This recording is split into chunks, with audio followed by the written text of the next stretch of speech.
दोस्तों, किसी की मन की बातें जानने के लिए कुछ तरीके होते हैं, लेकिन इन तरीकों को जानने के लिए समझना अति आवश्यक है। लेकिन आप यह तरीका समझ लेते हैं तो किसी की मन की बातें आसानी से जान लेते हैं। वीडियो शुरू करने से पहले आप वीडियो को लाइक कर दें और चैनल को सब्सक्राइब करें। तो चलिए वीडियो शुरू करते हैं। एक बार बुद्ध अपने अनुयायियों के साथ एक नगर से दूसरे नगर की यात्रा कर रहे थे। यात्रा करते समय वे एक झील के किनारे चले। कुछ देर बाद वे सभी आराम करने के लिए रुके। सब कुछ शांत होने के बाद उनके एक शिष्य ने उनसे पूछा, जब हमारे मन में परेशान करने वाले विचार आते हैं तो हम मन को कैसे शांत कर सकते हैं? बुद्ध पेड़ के नीचे बैठे थे और उनसे बोले, मुझे प्यास लग रही है, क्या आप मेरे लिए उस झील से कुछ पानी ला सकते हैं? शिष्य झील की ओर वापस चला गया और उसने देखा कि कुछ लोग कपड़े धो रहे थे, इसलिए साफ पानी लेने के लिए कुछ दूर चला और पानी इकट्ठा करने के लिए वहीं बैठ गया।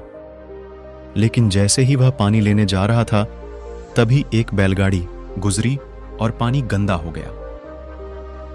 शिष्य ने इंतजार किया, लेकिन वहां कुछ न कुछ चीजें चल रही थीं और पानी अभी भी गंदा था। इसलिए उसने मन ही मन सोचा कि वह इतना गंदा पानी नहीं दे सकता, क्योंकि यह पीने लायक नहीं है। इसलिए उसने बिना पानी के वापस जाने का फैसला किया। शिष्य खाली हाथ वापस आया और बुद्ध को इसके बारे में बताया। 1 घंटे के बाद बुद्ध ने उसे झील पर वापस जाने और थोड़ा पानी लाने के लिए कहा। शिष्य झील पर वापस गया और इस बार वह साफ पानी ढूंढने में सफल रहा। उसने बर्तन में पानी भरा और वापस बुद्ध के पास लाया।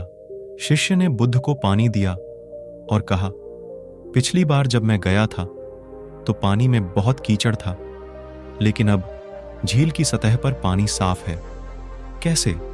बुद्ध ने उत्तर दिया, जब आप पिछली बार गए थे तो कीचड़ अस्त व्यस्त था और वह सतह पर पानी के साथ मिल गया था और पानी पीने के लिए अयोग्य हो गया था।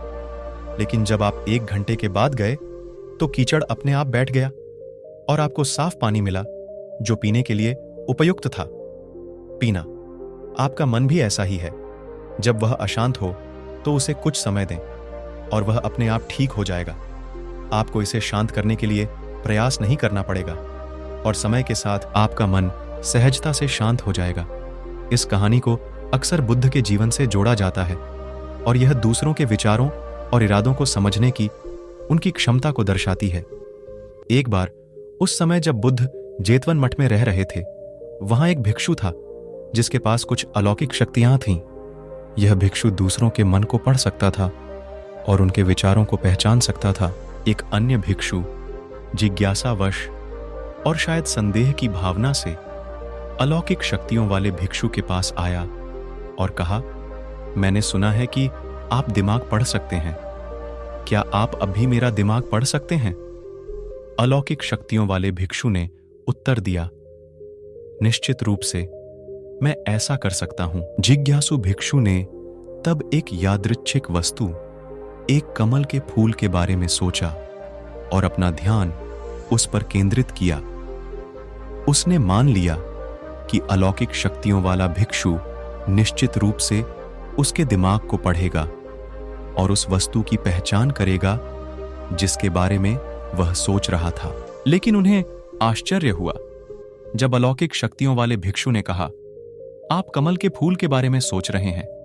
जिज्ञासु भिक्षु चकित रह गया और बोला, हां, यह सही है, आप वास्तव में मन को पढ़ने की क्षमता रखते हैं। अलौकिक शक्तियों वाले भिक्षु ने मुस्कुराते हुए समझाया, ऐसा नहीं है कि मेरे पास सभी दिमागों को अंधाधुंध पढ़ने की शक्ति है, बल्कि मैंने दूसरों के इरादों और विचारों को तब समझने की क्षमता विकसित की है जब वे शुद्ध और केंद्रित होते हैं। जब आपका दिमाग पूरी तरह से होता है कमल के फूल के विचार में डूबा हुआ, मैं इसे स्पष्ट रूप से देख सकता था। बौद्ध परंपरा की यह कहानी मानसिक शुद्धता और ध्यान के महत्व को रेखांकित करती है। इससे पता चलता है कि स्पष्ट और केंद्रित विचारों को उन्नत आध्यात्मिक क्षमताओं वाले लोग ही समझ सकते हैं। हालांकि इस कहानी को रूपक माना जा सकता है, यह बौद्ध धर्म के अभ्यास में सचेतनता, एकाग्रता और आंतरिक गुणों के विकास के मूल्य को बताती है। धन्यवाद। नमो बुद्धाय।